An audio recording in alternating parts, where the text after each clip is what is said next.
Hello and welcome to How to Login. In this video, I'm going to teach you how you can download AOL Mail on your Android device. So let's go ahead and start the video without wasting any more time. Talking about AOL Mail, it is a mail service which also provides you some news service and the weather report.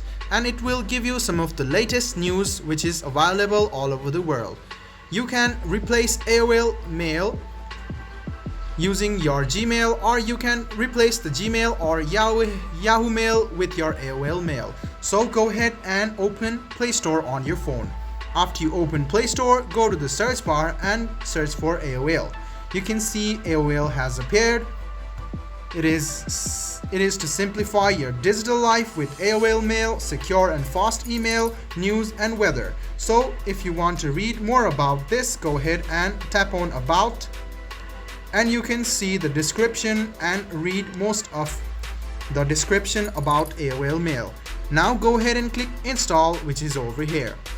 After a while, it will be downloaded and it will be installed. Now you can use AOL Mail for mail services, news and weather as well. So guys, this is how you download AOL Mail on your Android device. I hope this video was helpful for you. If you still have any kind of confusion, please do mention us on the comment section down below. Like the video, subscribe to the channel and do hit the bell button for more. Hope to see you in the next video as well. Until then, goodbye, take care and make sure you enjoy.